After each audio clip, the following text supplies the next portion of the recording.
अहानबद movies reveal Manipur न मयामबु तरामन ओक्सबग लोइनना इकोकनोना खुरुमजरी ngasisu मूवीज रिवील मणिपुर न वार एक्शन कैटेगरी मनुंग चनबा हॉलीवुड मूवी अमा पुदुना लाक्सरीबा मूवी असिगी ममिंगना टीयर्स ऑफ द सन हाइरिबा मूवी असी 2003 दा रिलीज तौदुना IMDb गी रेटिंग दा 10 गी मनुंग दा 6.6 फंगली गूगल यूजर सिंगना 87 लाइक पीबा अदुगुमलबा थोइदोक हेंदोकना ngasi फावो ममिंग चटलबा मूवी अमा हाइबदु ओइरी मूवी असिदा मरु ओइरिबा सकतम लांगलिबा सिंगदी लेफ्टिनेंट AK वाटर्स की सकतम दना ममिंग लैरबा actor Bruce Willis doctor Lena कौबा अमगी सकतम दना मोनिका बेलुसी असिना सिंगबनी मूवी असी मणिपुरी दा हंदोक्सबा मतमदा सोइखिबा लानखिबा चिथा नांदहोबा यावरबसो मूवीज रिवील मणिपुर की माइकेदगी मयामदा ngakpiu हाइना नोलुकना निंगसिंगजरी हेलो गाइस रमी सर्कलना अककनबा मतम खरा खकी ओइना ऑफर अमदी रिवार्ड कया पुदुना लाक्सरी रमी सर्कल असी सेफ ओइरबा अमदी इसागी हैसिंगलबा स्किलबु मफुंग फान उत्पा यारबा 100% लीगल ओइबा गेमिंग एप्स अमनी मसीदा अदोमना रमी गेम सानदुना पैसा फंगबा याबगी खुदोंग चाबसु पीरी रमी सर्कल असी सेफ अमदी सिक्योर ओइबता नतना मियोय 1 crore हेना एक्टिव प्लेयर सिंग लैरी करीगुंबा अदोम रमी सर्कल सानबा हैबा मियोय अमा ओइरबदी गेम असी सानदुना कैश विनिंग तौबियु अदुगा करीगुंबा गेम असी कमदौना सानगनी हाइबा खंगदबा तारबसु प्रैक्टिस गेम सानदुना इराय लाइना तंबा याहली अदुगा हैरबा मतुंगदा गेम असिबु सानदुना केसिंग फंगबियु रमी सर्कल दा अदोमना इराय लाइना पेटीएम फोन पे क्रेडिट कार्ड अमदी डेबिट कार्ड की खुतांगदा कैश डिपॉजिट तौबा याहली लोइनना अहान डिपॉजिट तौबा मतमदा वेलकम बोनस ओइना ₹2000 सु फंगबियु रमी सर्कल बु अदोमगी फोन दा इराय लाइना अमदी स्मूथली सानबा याहली अदोमनासु स्क्रीन असिदा उरी मरम असिना थिनथबा तौदना डिस्क्रिप्शन दा हापसरिबा लिंक असिदगी ऐप असिबु डाउनलोड तौसिनबियु अमदी रजिस्टर तौदुना अहानबा डिपॉजिट तौबा मतमदा वेलकम बोनस ओइना ₹2000 सु फंगबियु गेम असि अदोमसु सोइदना सानबियु गेम असि फाइनेंशियल रिस्क अमदी एडिक्शन ओइरपा याबगी ओइथोकपा लेबा मरमना इसागी अपामबा आउन रेस्पोंसिबिलिटी अमदी रिस्क की मतुंग इना सानबियु हाइबा वफम असि थमजरी अदुदी मूवी असिगी एक्सप्लेनेशन हौजरगे मयाम पुंगनिंग चंगना तामिनारसे मूवी असी वेस्ट अफ्रीका नेशन अमा ओइरिबा नाइजीरिया दा सिविल वार थोकपा मरक्ता कमदौना US नेवी सीलना मफम अदुदा संगसिनदुना रेस्क्यू मिशन अमा पांगथोखिबगे हाइबगी मतांगदा उट्पा मूवी अमनी मूवी असिगी हौरकपदा नाइजीरिया हारिबा लेबाक अदुगी मियामना बोट हाददुना खनख्रबा प्रेसिडेंट अदुबु यैखाइ थिनगाइदुना मिलिटरी कूप तौरदुना इंथुरबा तुंगदा रेबेल जनरल मुस्तफा याकूबुगी डिक्टेटरशिप की ओइबा शासन अमा लेबाक अदुदा चलाइखिबदुगी मतांगदा न्यूज रिपोर्टिंग तौरमबदु उल्लदुना हौदुरक्ली नाइजीरिया हारिबा लेबाक असिगी नॉर्थ खुंदारिबा फुरुप फुलानी मुस्लिम अमदी साउथ खुंदारिबा क्रिस्टियन इबोगी मरक्ता कांगलुप की ओइबा येंगथिनबा मतम कुइनेदै नाइजीरिया दे लेरमके लेबाक अदुदा डिक्टेटरशिप की शासन नौना चलाइरिबा जनरल मुस्तफा याकूबुगी फुरुप ओइरिबा फुलानी मुस्लिम की रेबेल सिंगना लंबीदा थोरक्तुना क्रिस्टियन इबोगी मियोय लिसिंग कया अमा हातुना कांगलुप फुरुप अमा तुमना मुथलकद्रा हाइबगी अकीबादु नौना डिक्टेटरशिप की शासन चलाइरिबा लेबाक असिदा लेरमी मिलिटरी कूप तौखिबदुगी मतांगदा UN ना वाफम अमा फावबा फोंदोक्ट्री अमदी नाइजीरिया दा लैबा US एम्बेसी दै US की फोर्सेस सिंग लेबाक अदु थादोक्तुना थोलकपा हौखिबगी पावदो न्यूज रिपोर्टिंग तौदुना फोंलमी अदुगा सिन असी अफ्रीका की कोस्ट अमदा US की एयरक्राफ्ट कैरियर अमा लैबदु उरी हाइरिबा एयरक्राफ्ट कैरियर अदुदा रिपोर्टर अमखक लैदुना नाइजीरिया दा थोकलिबा सिविल वार असिगी मतांगदा मयामदा न्यूज रिपोर्टिंग तौरमी रिपोर्टर अदुना ओइरिबा फिवम अदुगी मतांगदा पाउ तमलिंगै मरक अदुदा ब्रेकिंग न्यूज ओइना नाइजीरिया की प्रेसिडेंशियल फैमिली अदु तुमना हातख्रे हाइबगी पाउ अदु फंगबदै रिपोर्टर अदुना हाइरिबा पाउ अदु मयामदा तमलमी मदुदगी एयरक्राफ्ट कैरियर अदुदा लैंडिंग तौरखिबा हेलीकॉप्टर अमदै मूवी असिगी मरु ओइरिबा सक्तम लांगलिबा लेफ्टिनेंट AK वाटर्स न लुसिंगबा US नेवी सील की लानमी खरा कुमदरकपदु उरी मखोय सिंग अदु नाइजीरिया दा लैबा US एम्बेसी दै US सिटीजन खरा लौथोकलुबगी मिशन अमा लोइदुना हलकपा ओइरमी हलकलिबा US नेवी सील की टीम अदुबु कैप्टन अमना ओगलमी अमदी मखोय सिंग अदु नाइजीरिया मनुंगदा अरुबा फिवमदा लेहौबा US की मरु ओइबा सिटीजन खरा अमसु अमुक यामना अथुबा मतमदा लौथोकलुनबगी थौदांग अदु अमुकसु कैप्टन अदुना लेफ्टिनेंट AK वाटर्स दा सिनरक्लमी मसिगी तुंगदा लानमी सिंग अदुना नाइजीरिया मनुंगदा संगसिनदुना मी लौथोकलुनबा अदुगी मतांगदा मखोयना तौगदबा सिंग अदु ताक्लमी लेफ्टिनेंट AK वाटर्स ना मफम अदुदै मरु ओइना लौथोकतुना पुथोरकदबा मियोय अदु डॉक्टर लीना फियोरी केंड्रिक्स कोबा मियोय असि ओइरमी महाक्सी अमेरिकन अमदा युम पांदुना US सिटीजन ओइखिबा डॉक्टर अमा ओइरमी Saint Michael Mission da leiba atopa nan ani amasung priest amagasu makoina mafam adudai tholakpa pamlabadi hairiba photo ga konana utliba mioi ahum asisu mafam adudai Dr. Lina ga punna lauthopiraknaba lanmi sing aduda khangalami lanmi sing asina maru oina lauthokkadaba mioi asi Dr. Lina na oirami aduga atopa mioi ahum asidi maru oidaba oirami mission asigidamak palliba mioi mari asibu lautholunaba lanmi sing adu Nigeria ga yumlo nariba lebak Cameroon gi mafam amada awangba altitude tagi pairiba plane dagi songthahugani lauthokadaba mioi sing aduga loinaduna makoi sing adu extraction point tamna laklaba tungda helicopter na makoi bu lawba lakani haina US Navy SEAL gi lanmi sing aduda khangalami karigumba yengnaba singna khut tharaklabadi nasa ngakthokjanabasu aroibo oina khangalami asumna mission adu plan tawkhibai matung ina horami numidangi matamda US Navy SEAL gi team adu plane amadai awangba altitude tagi target tawriba area adu tamna paitharaklami masigi matungda numidangi matam aduda nupi amakak turel di ising sokpa salambadu uri US Navy SEAL adubu lusingliba Lieutenant Waters na nupi adu maningdagi machil mensinduna farami nupi aduna kiduna launab honarami adubu Waters na nupi aduda tumina lainaba khangaladuna Dr. Lina Kendricks bu khangbra haina hanglami maduda nupi aduna kina Dr. Lina bu khangi haina hairaduna Dr. Lina na leiriba adugi manaktamna US lanmi sing adu puraklami Dr. Lina na leiriba mafam adu yauraduna lanmi sing adu manungda sangsinduna yenglubada Dr. Lina na lusingduna patient ama operation tawraga leirambadu thengnarami Dr. Lina da Lieutenant Waters na mahakpu saktakladuna mafam asidai Dr. Lina amadi atai mioi sing adubu lauthokpa lakpani haina Dr. Lina da khangalami aduna makhoigi potchai sing adu yomsinduna haujimak mafam asidai thoknaba Lieutenant Waters na khangalami adubu Dr. Lina na operation tawriba patient adu loidribana operation room asidai nongmai khosu khulai ga loinariba lanmi sing adu mapalda lehennaba Lieutenant Waters ta hairami masigi maramdei Dr. Lina bu mateng pangliba mioi sing asi tawrakliba mong asida kihalle haibagi orami mahaki wafam aduda Lieutenant Waters na phongtoklami madudi karigumba yeknaba rebel forces ki mioi sing asi mafam asida laklabadi inai taba fivam haibadu oirakani aduna Lieutenant Waters na mahaki mioi amada Dr. Lina bu operation room adudai tholakpa yanaba amadi mahaki mahut silhaunaba operation tawriba aduda Lieutenant Waters ki mioi adubu yawsinnaba khangalami asumna Lieutenant Waters ki mioi adu operation tawriba aduda yawrami amadi Dr. Lina mapalda tholakduna Lieutenant Waters ka unaduna wari sarami maduda Dr. Lina na makoibu kamdongna mafam asidai lauthokkadoino haina Waters ta hanglami madugi paukhumda Lieutenant Waters na makoibu lauthokpada tawgadaba sing adugi matangda hairami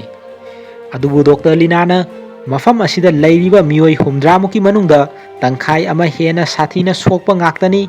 makhoi sing asibu yengsinabagi daita adu aina lauri haina phongdolakhi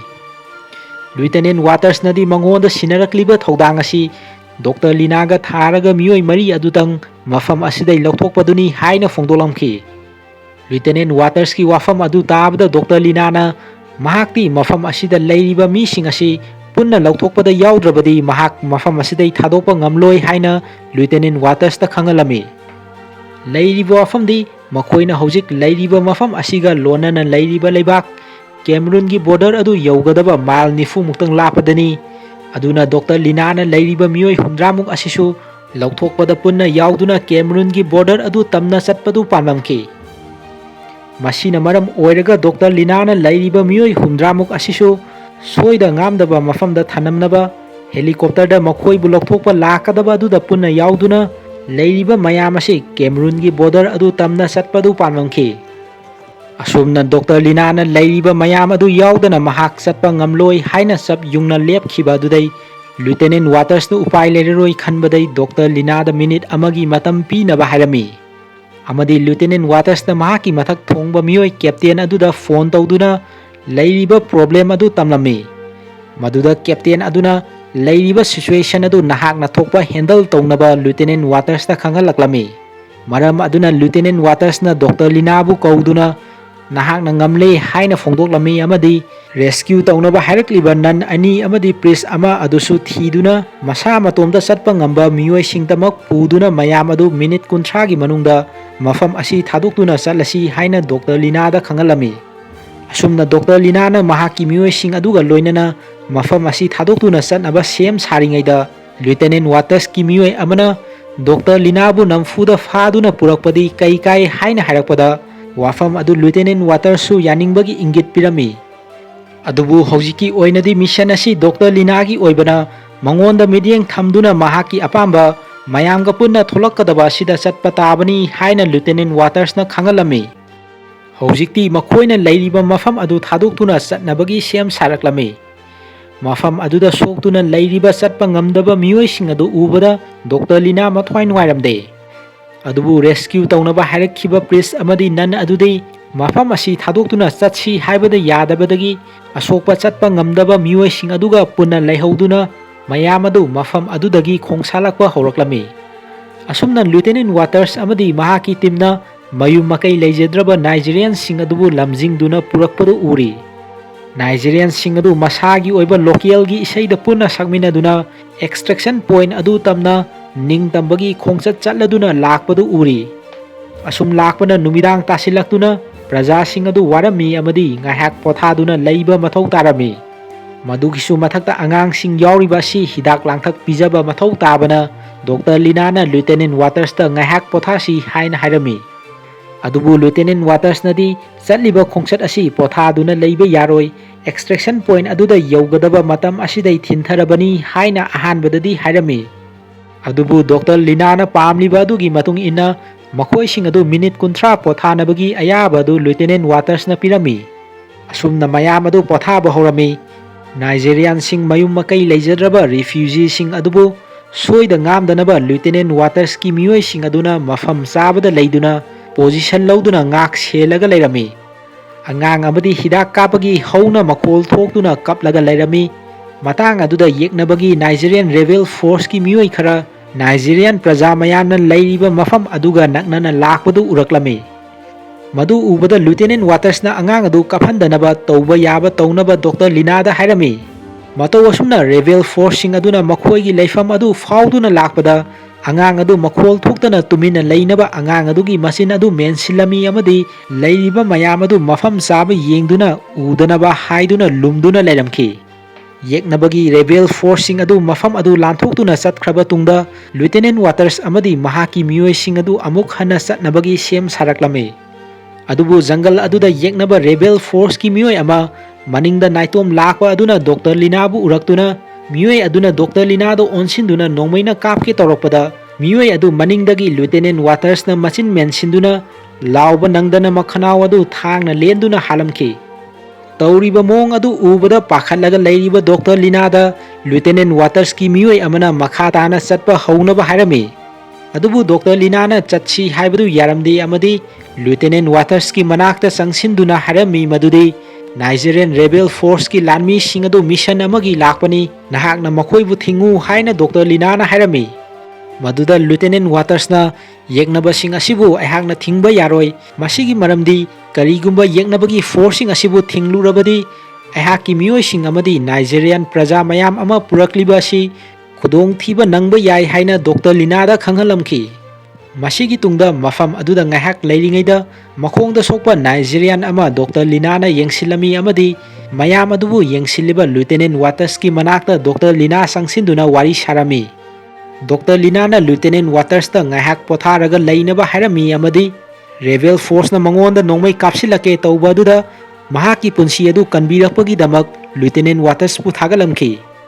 maduda Lieutenant Waters na mahaki mathau adu pangthokpadani mission asi losin khibaduni haina phongdolamki sen asidana amuk Dr. Lina na hana leiramliba mafam aduda leihoba priest amadi nan aduna isorda thajaba thamduna wari sanaraga leiringai matang aduda makhoina leiriba ka adugi thong adu Nigerian rebel force ki lanmi singna hangdoraklami priest aduna lakliba lanmi sing aduda yum asigi manungda sanglakanu makhoina leiriba sidi isorgi yumni haina haijarabasu rebel force ki lanmi sing adu church adugi manungda sangsilaklami Changsilakliba lanmising adu US Navy SEALgi lanmising adubu thiba lakpani haibasi priest aduna khangladuna mafam asidadi lanmi kanamta leite asokpa miyoi lairibasi haina rebel force ki miyoi sing aduda haijarami adubu mahakna haijaribasing adu tadana priest adubu faduna changsilakliba lanmising aduna nan adugi mamangmaktada priest adubu hatolamki somdana amuk US Navy SEALgi team aduna ngak senduna purakliba Praja mayam adubu soida ngamdana puthokhigadaba lauthokhigadaba mafam extraction point aduda mai pangna tek takaidana yauklami makhoibu lawba lakliba US Navy SEALgi pairakliba helicopter aduna makhoigi leifam position mafam adubu unaba smoke grenade khara langduna nakna pairakliba helicopter aduda makhoigi leifam adu taklami asumna pairakliba helicopter ani edu makhoina leiriba mafam aduda landing tawrami adubu Dr. Linadang puduna helicopter aduda tongkhadhanaba US lanmi sing aduna honaraklami amadi leiriba praja sing refugee sing adubu helicopter adugi manakta sangsinbada lanmi sing aduna athingba pirami maduda Dr. Linana Lieutenant Watersta helicopter amasina tadabida pairaga leiribasi karigino leiriba praja mayam asina kamaina tawgadoino haina hangnami wafam aduda Lieutenant Watersna atopa helicopter asidi gunship ni अखोइबु ngak selaga leiriba praja sing asi karimta tawroi helicopter adu tamna chatnaba Dr. Lina da hairami asumna helicopter adugi manakta Dr. Lina yauraduna Lieutenant Waters da hairami nahakna leiriba akhoi mayam asibu pulap lauthoknabagi plan tawkhide natra aduk nasin thiba haina sauna Lieutenant Waters da haibada Lieutenant Waters na mahakti order inbatani order adudi nahakpu lauthokpani Praja mayam asibu lauthoknaba lakhiba nate haireduna namfuda Dr. Linabu helicopter aduda kahan khirami asumna mayum makai leijadraba praja mayam adu hundoklamlaga helicopter aduda Dr. Linaga US lanmi sing aduga punna tongduna helicopter adu pairaga satkhirami refugee mayam adu jungle aduda upai leitena kaptuna yenglaga lehauki US lanmi sing amadi Dr. Linana tongliba helicopter adu asum pairakpada Dr. Linana ahanbada lairamba mafam adu Nigerian rebel force ki lanmi sing na mafam adu tumna manghan takanduna yum sing mai tharamba amadi asokpa chatpa ngamdaba mayam ama lehauba adu siraga makhada taduna leiba adu uraklami oiriba fibam adu ubada Dr. Lina akiba faurami amadi extraction point da hundoklaga thanamliba refugee sing adugi khanbada mathwai nuairamde oiriba matawasi ubada Lieutenant Watersu refugee mayam hundoklaga thanamba aduda nungaitaba ningamdaba fauраklami amadi Dr. Linagi matau adu ubada Lieutenant Watersna hana khalamba adu honglaktuna aircraft carrier tamna pairakliba helicopter adu mamai leiduna refugee mayam hundoklaga thanamliba extraction point aduda painaba khangalaklami matau asumna extraction point aduda helicopter adu amuk halaktuna landing tawrami refugee mayam adu Dr. Lina ubada harauzarami Lieutenant Watersna Dr. Linada helicopter asida miyoi tarani thoidang tonghanba yani Makhatana chatkadaba khongsat asida taptha handanaba ahal angang amadi aswonba miyoi adusu helicopter asida tonghan khinaba khangalami amadi Nigeria ga lonariba leibak Cameroon da mayam adu amuk unarasi haina khangalami asumna helicopter adu amuk hanna halaktuna extraction point adu da lakpagi damak Dr. Linana Lieutenant Waters bu thagatpa phongdolamki asumdona angang yauna aswonba miyoi mayam adu helicopter adu da tonghanduna Cameroon da pukhirami mafam aduda leihoriba US lanmi sing amadi Dr. Lina yauna refugee mayam adu jungle manungda sangsinduna leirami Lieutenant Waters na aircraft carrier da leiriba captain aduda pau fauduna extraction point asidagi thokriba sing adugi matangda khangalami amadi makhatana mafam asida leihoriba sing asibu lauthokpa laknaba chopper ahum tharaknaba hairami maki wafam aduda captain aduna haiраklami maduri aikhoigi maikeidagi mating piba yabadu pirakani adubu hojiki oinadi nakhoibu mating pangba ngamloi maramdi Nigerian airspace ta makhatana sangsinbada khudong thiba nanglani haina haiраklami aduna hojikti nakhoina mafam aduda nasa natomta nakhoina tawgadaba sing adu tawduna mayoknaba tare leiriba fibam asida ahongba laklabadi pau piraklage haina captain aduna Lieutenant Waters ta khangalaklami asumna makhoi sing adubu lawba laklaroi haina khangalaklabana mayam adu Nigeria ga yumthangnariba leibak Cameroon border adu tamna khongna chatpa tarami nakal amadana yeknaba Nigerian rebel force ki lanmi sing aduna US ꯂꯥꯟꯃꯤꯁꯤꯡ ꯑꯗꯨꯒꯤ ꯈꯣꯡꯒꯨꯜ ꯂꯤꯔꯛꯈꯤꯕ ꯑꯗꯨ ꯃꯃꯥꯡꯗ helicopter ꯇꯥꯔꯝꯕ extraction point ꯑꯗꯨꯗ ꯌꯧꯔꯛꯂꯝꯃꯤ ꯑꯃꯗꯤ smoke grenade ꯑꯃ ꯂꯪꯊꯣꯛꯈꯤꯕꯒꯤ ꯃꯈꯥꯗ ꯇꯥꯔꯒ ꯂꯩꯔꯝꯕꯗꯨ ꯊꯦꯡꯅꯔꯛꯂꯝꯃꯤ꯫ US ꯂꯥꯟꯃꯤꯁꯤꯡ ꯌꯥꯎꯅ ꯔꯤꯐ꯭ꯌꯨꯖꯤꯁꯤꯡ ꯑꯗꯨ ꯀꯦꯃꯔꯨꯟ ꯇꯝꯅ ꯃꯥꯎꯟꯇꯦꯟ ꯑꯗꯨ ꯀꯥꯗꯨꯅ ꯆꯠꯈ꯭ꯔꯦ ꯍꯥꯏꯕꯁꯤ ꯑꯣꯏꯔꯤꯕ ꯃꯑꯣꯡ ꯑꯗꯨꯗ ꯈꯪꯕꯗꯩ ꯅꯥꯏꯖꯦꯔꯤꯌꯟ ꯂꯥꯟꯃꯤꯁꯤꯡ ꯑꯗꯨ ꯃꯈꯥ ꯇꯥꯅ ꯂꯨꯇꯦꯅꯦꯟ ꯋꯥꯇꯔꯁꯅ ꯂꯨꯆꯤꯡꯈꯤꯕ ꯇꯤꯝ ꯑꯗꯨꯒꯤ ꯈꯣꯡꯒꯨꯜ ꯂꯤꯕ ꯆꯪꯁꯤꯟꯈꯤꯔꯝꯃꯤ꯫ ꯁꯤꯟ ꯑꯁꯤꯗꯅ ꯑꯃꯨꯛ ꯂꯨꯇꯦꯅꯦꯟ ꯋꯥꯇꯔꯁꯅ ꯂꯨꯆꯤꯡꯂꯤꯕ ꯃꯌꯥꯝ ꯑꯗꯨ ꯑꯆꯥ ꯑꯊꯛ ꯇꯧꯗꯨꯅ ꯄꯣꯊꯥꯔꯒ ꯂꯩꯔꯝꯕꯗꯨ ꯎꯔꯤ꯫ ꯈꯪꯍꯧꯗꯅ ꯌꯦꯛꯅꯕ ꯔꯦꯕꯦꯜ ꯐꯣꯔꯁꯀꯤ ꯂꯥꯟꯃꯤꯁꯤꯡꯅ ꯃꯈꯣꯏꯒꯤ ꯈꯣꯡꯒꯨꯜ ꯂꯤꯗꯨꯅ ꯂꯥꯛꯄꯗꯨ ꯂꯨꯇꯦꯅꯦꯟ ꯋꯥꯇꯔꯁꯅ ꯊꯦꯡꯅꯔꯛꯂꯝꯃꯤ꯫ ꯃꯗꯨꯗ ꯃꯍꯥꯛꯅ ꯗꯣꯛꯇꯔ ꯂꯤꯅꯥꯒꯤ ꯃꯅꯥꯛꯇ ꯆꯪꯁꯤꯟꯗꯨꯅ ꯀꯅꯥꯒꯨꯝꯕ ꯃꯤꯑꯣꯏ ꯈꯔꯅ ꯃꯈꯣꯏꯕꯨ ꯊꯤꯔꯛꯂꯤꯕ ꯈꯣꯡꯒꯨꯜ ꯂꯤꯔꯛꯂꯤꯕ ꯑꯁꯤꯒꯤ ꯃꯔꯝ ꯈꯪꯕ꯭ꯔꯥ ꯍꯥꯏꯅ ꯍꯪꯂꯝꯃꯤ꯫ ꯑꯗꯨꯕꯨ ꯗꯣꯛꯇꯔ ꯂꯤꯅꯥꯅꯗꯤ ꯃꯍꯥꯛ ꯀꯔꯤꯒꯨꯝꯕ ꯃꯔꯝ ꯑꯃꯠꯇ ꯈꯪꯗꯦ, ꯑꯥꯏꯗꯤꯌꯥ ꯑꯃꯠꯇ ꯂꯩꯇꯦ ꯍꯥꯏꯅ ꯐꯣꯡꯗꯣꯛꯂꯛꯈꯤ꯫ ꯂꯨꯇꯦꯅꯦꯟ ꯋꯥꯇꯔꯁꯅ ꯂꯩꯔꯤꯕ ꯔꯤꯐ꯭ꯌꯨꯖꯤꯁꯤꯡ ꯑꯗꯨꯒꯤ ꯃꯔꯛꯇ ꯔꯦꯕꯦꯜ ꯐꯣꯔꯁꯀꯤ ꯂꯥꯟꯃꯤꯁꯤꯡꯗ ꯄꯥꯎ ꯄꯤꯕ ꯃꯥꯟꯕ ꯃꯤꯑꯣꯏꯁꯤꯡ ꯌꯥꯎꯕ꯭ꯔꯥ ꯍꯥꯏꯅ ꯌꯦꯡꯂꯝꯃꯤ꯫ ꯃꯁꯤꯒꯤ ꯃꯇꯨꯡꯗ ꯃꯈꯣꯏꯁꯤꯡ ꯑꯗꯨ ꯅꯣꯡ ꯊꯤꯂꯤ ꯊꯤꯂꯤ ꯆꯨꯕ ꯃꯔꯛꯇ ꯖꯪꯒꯜ ꯑꯗꯨꯗ ꯀꯦꯃꯔꯨꯟ ꯇꯝꯅ ꯆꯠꯀꯗꯕ ꯑꯗꯨꯒꯤ ꯃꯈꯥ ꯇꯥꯕ ꯈꯣꯡꯆꯠ ꯍꯧꯔꯝꯃꯤ꯫ ꯌꯦꯛꯅꯕ ꯔꯦꯕꯦꯜ ꯐꯣꯔꯁꯀꯤ ꯂꯥꯟꯃꯤꯁꯤꯡ ꯑꯗꯨꯁꯨ ꯂꯨꯇꯦꯅꯦꯟ ꯋꯥꯇꯔꯁ ꯍꯣꯏꯅ ꯆꯠꯂꯤꯕ ꯃꯥꯏꯀꯩꯔꯣꯝꯗ ꯏꯟꯅꯔꯛꯄꯗꯨ ꯑꯁꯨꯝ ꯅꯛꯁꯜꯂꯛꯂꯝꯃꯤ꯫ ꯂꯨꯇꯦꯅꯦꯟ ꯋꯥꯇꯔꯁꯅ ꯂꯨꯆꯤꯡꯂꯤꯕ ꯃꯌꯥꯝ ꯑꯗꯨ ꯑꯁꯨꯝ ꯂꯥꯛꯄꯅ ꯚꯤꯂꯦꯖ ꯑꯃꯗ ꯌꯧꯔꯛꯂꯝꯃꯤ꯫ ꯑꯇꯣꯞꯄ ꯔꯦꯕꯦꯜ ꯐꯣꯔꯁꯀꯤ ꯂꯥꯟꯃꯤꯁꯤꯡꯅ ꯚꯤꯂꯦꯖ ꯑꯗꯨꯗ ꯂꯩꯔꯤꯕ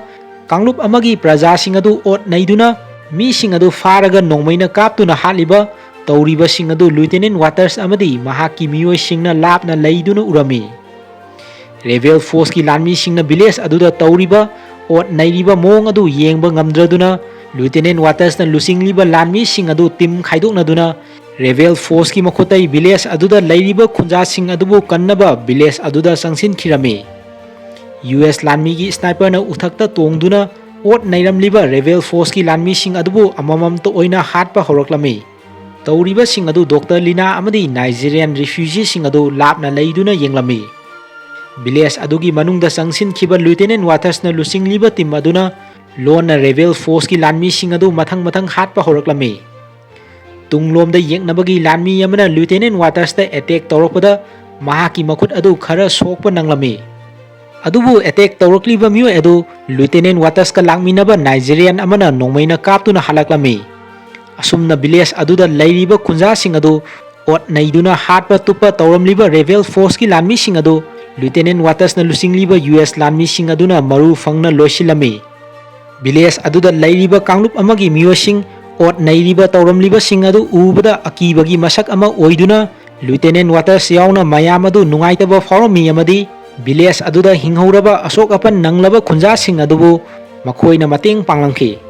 ꯅꯨꯃꯤꯗꯥꯡꯒꯤ ꯃꯇꯝ ꯑꯣꯏꯗꯨꯅ ꯂꯨꯇꯦꯅꯦꯟ ꯋꯥꯇꯔꯁꯀꯤ ꯑꯁꯣꯛꯄ ꯃꯈꯨꯠ ꯑꯗꯨ ꯗꯣꯛꯇꯔ ꯂꯤꯅꯥꯅ ꯌꯦꯡꯁꯤꯜꯂꯝꯃꯤ꯫ ꯃꯗꯨꯗ ꯗꯣꯛꯇꯔ ꯂꯤꯅꯥꯕꯨ ꯃꯇꯧ ꯀꯔꯝꯅ ꯑꯐ꯭ꯔꯤꯀꯥꯗ ꯂꯩꯔꯛꯈꯤꯕꯅꯣ ꯍꯥꯏꯅ ꯂꯨꯇꯦꯅꯦꯟ ꯋꯥꯇꯔꯁꯅ ꯍꯪꯂꯝꯃꯤ꯫ ꯃꯗꯨꯒꯤ ꯄꯥꯎꯈꯨꯝꯗ ꯗꯣꯛꯇꯔ ꯂꯤꯅꯥꯅ ꯃꯐꯝ ꯑꯁꯤꯗ ꯂꯩꯔꯤꯕ ꯄ꯭ꯔꯖꯥꯁꯤꯡ ꯑꯁꯤ ꯃꯇꯦꯡ ꯄꯥꯡꯕ ꯄꯥꯝꯕꯗꯒꯤ ꯑꯃꯗꯤ ꯃꯐꯝ ꯑꯁꯤꯗ ꯗꯣꯛꯇꯔꯒꯤ ꯑꯋꯥꯠꯄ ꯂꯩꯕꯗꯒꯤ ꯃꯍꯥꯛꯀꯤ ꯅꯨꯄꯥꯒ ꯑꯐ꯭ꯔꯤꯀꯥꯗ ꯂꯥꯛꯈꯤꯕꯅꯤ ꯍꯥꯏꯅ ꯍꯥꯏꯔꯝꯃꯤ꯫ ꯗꯣꯛꯇꯔ ꯂꯤꯅꯥꯅ ꯃꯈꯥ ꯇꯥꯅ ꯃꯈꯣꯏꯅ ꯍꯣꯁꯄꯤꯇꯥꯜꯗ ꯂꯩꯔꯤꯉꯩꯗ ꯔꯦꯕꯦꯜ ꯐꯣꯔꯁꯀꯤ ꯃꯤꯑꯣꯏꯁꯤꯡ ꯑꯗꯨ ꯂꯥꯛꯈꯤꯔꯝꯃꯤ ꯑꯃꯗꯤ ꯃꯍꯥꯛꯀꯤ ꯅꯨꯄꯥꯅ ꯔꯦꯕꯦꯜ ꯐꯣꯔꯁꯀꯤ ꯂꯥꯟꯃꯤꯁꯤꯡ ꯑꯗꯨꯕꯨ ꯊꯤꯡꯅꯕ ꯍꯣꯠꯅꯕꯗ ꯃꯍꯥꯛꯀꯤ ꯅꯨꯄꯥ ꯑꯗꯨ ꯃꯈꯣꯏꯅ ꯍꯥꯠꯈꯤꯕꯅꯤ ꯍꯥꯏꯅ ꯐꯣꯡꯗꯣꯛꯂꯝꯈꯤ꯫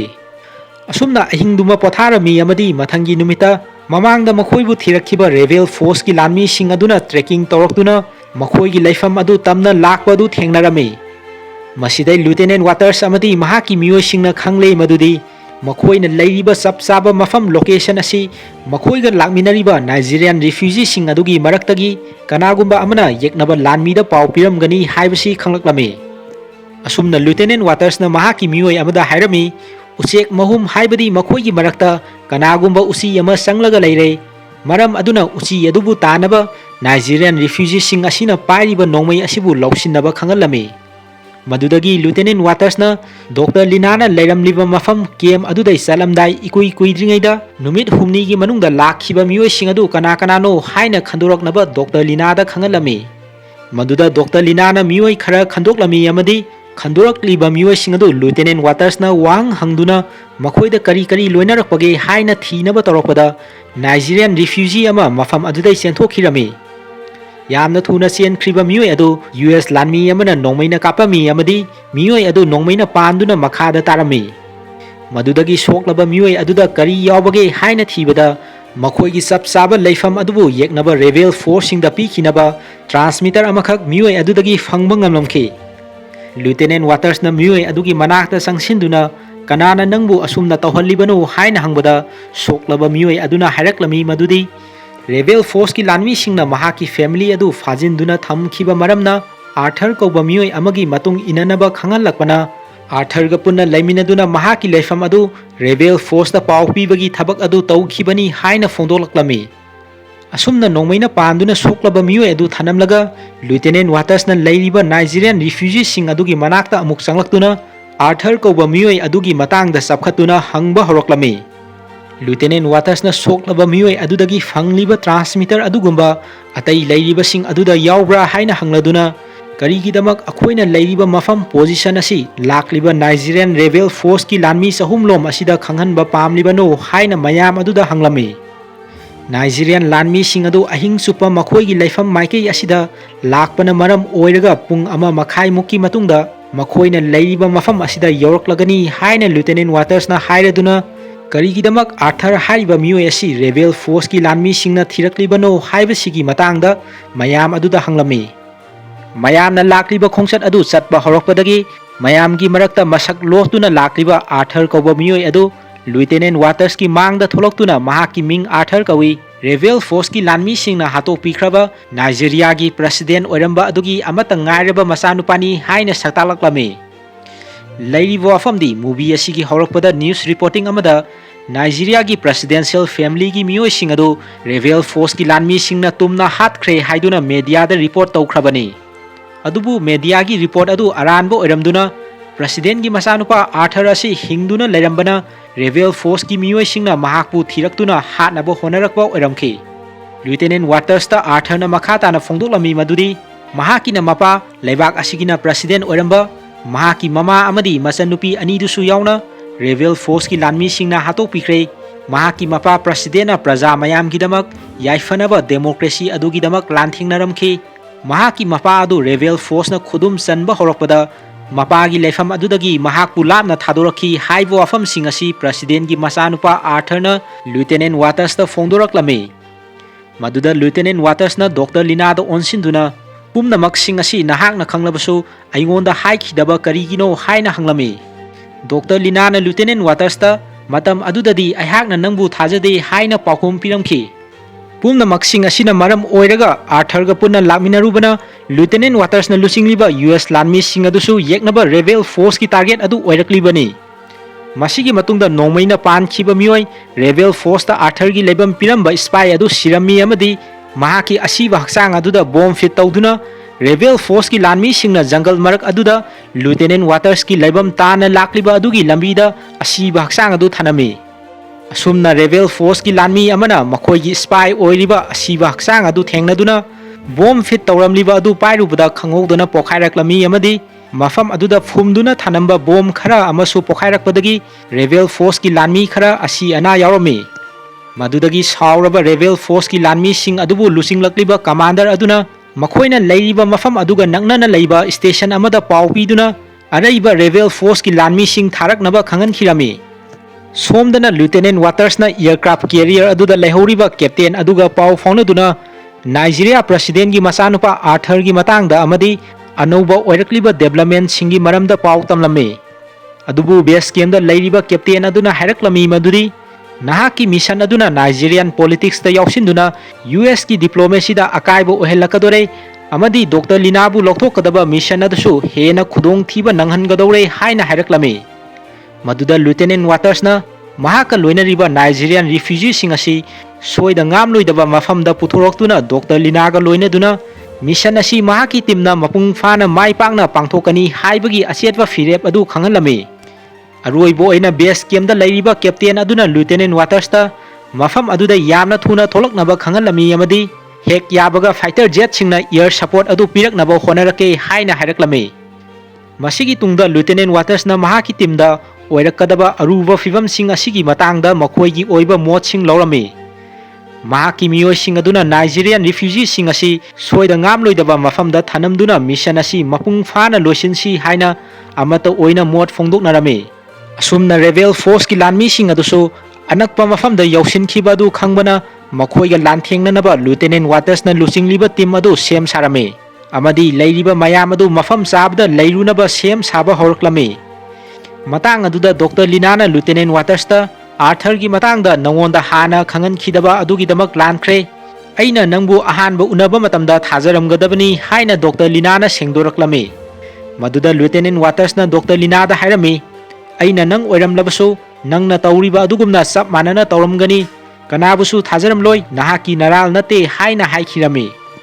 नाकल अमदना स्टेशन अमदा पाव पीखिबा रेबेल फोर्स की अहेनबा लानमीसिंग अदुसु संगसिलक्तुना हाना लैरमलिबा लानमीसिंग अदुगी मरक्ता यावसिलक्तुना लुटेनेंट वाटर्सना लैरिबा माइकैरोमदा मसिंग यामलबा लानमीसिंग अदु नकना संगसिनबा हौरक्लमे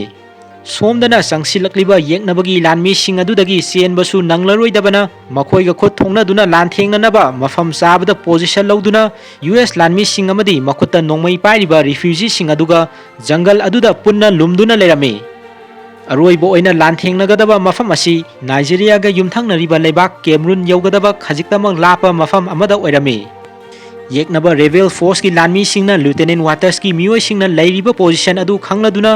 यूएस लानमी अमदा येकनबगी स्नाइपरना काबलखिबा नोंगमै मरु अमना पांदुना येकनबगी माइकैरोमदगी अटैक अदु तौबा हौरक्लमे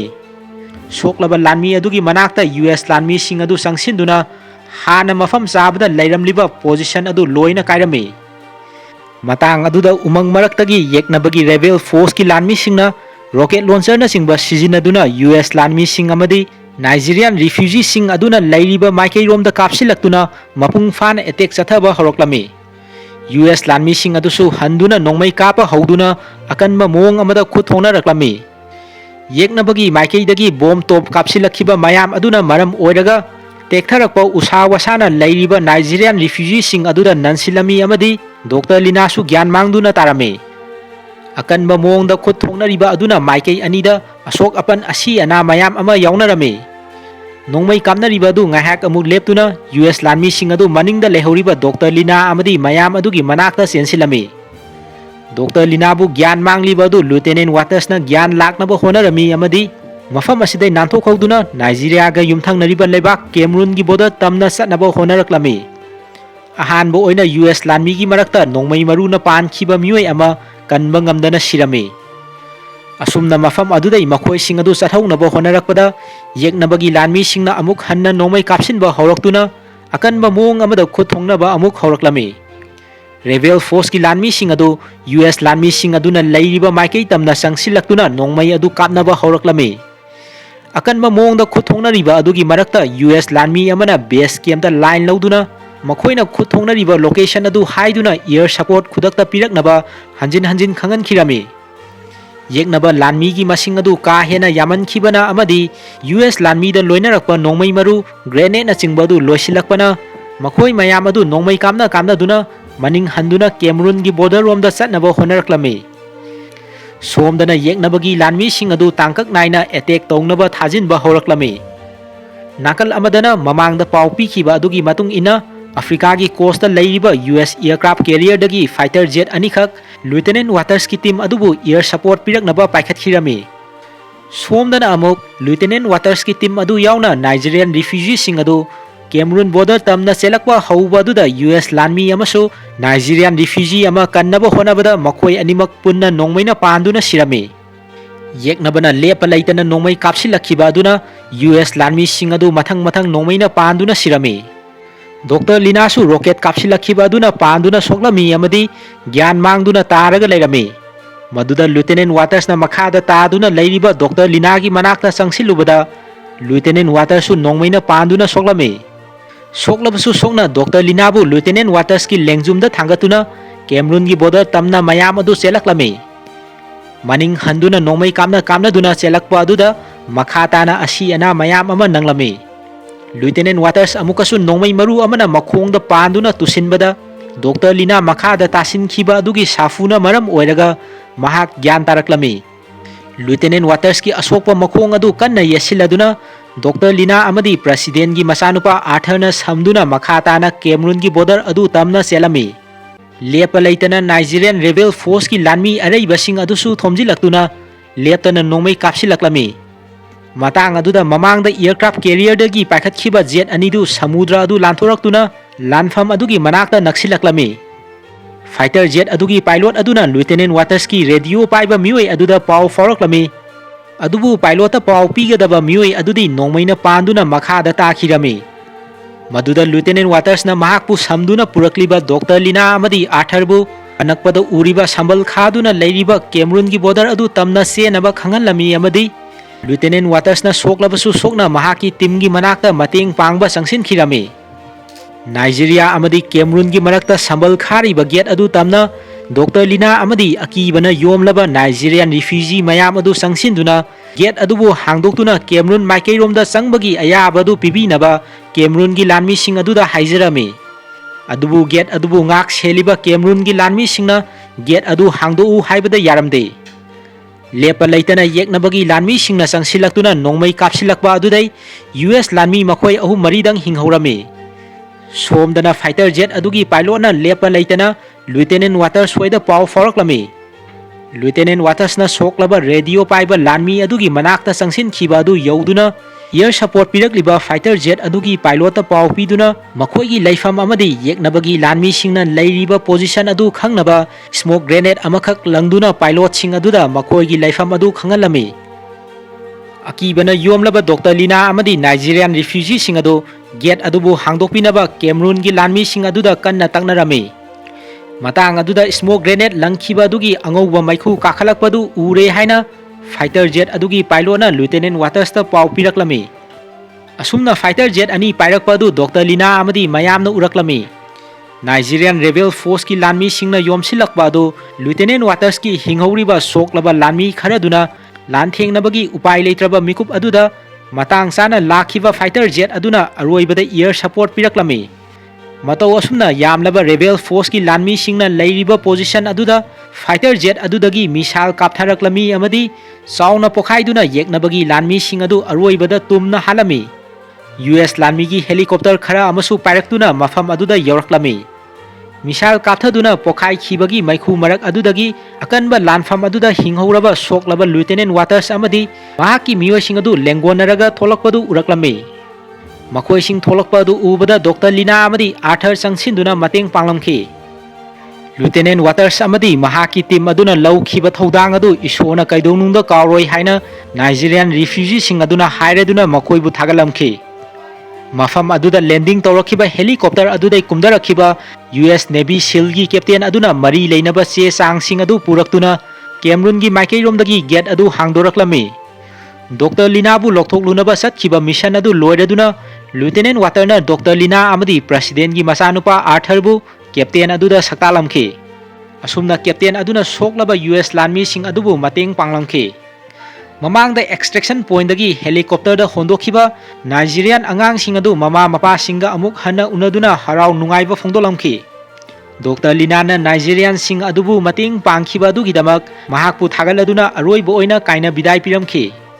Asumna Dr. Lina yauna soklaba US lanmi sing adu helicopter da tongduna mafam adu thadoktuna sathirami.